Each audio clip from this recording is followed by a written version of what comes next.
To another edition of Do-It-Yourself Car Repair. I'm Jeff, All Around Auto Techs. Today we have a 2008 BMW X5 with a 3.0.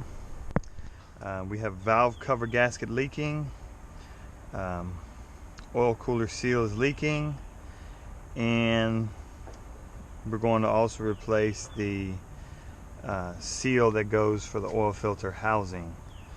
So the first thing you want to do is disconnect the battery. Here it's underneath this cargo box here. Oh, sorry. And on this is 1, 2, 3, 4, 5 screws. Phillips head, and then there's a 10. Take that off. That way when we are disconnecting these connectors, nothing has to be reset.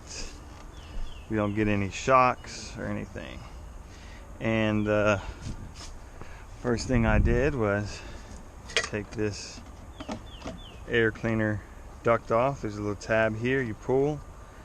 There's a piece here you take off. Push in these tabs here and pull this out, and then you're going to disconnect this.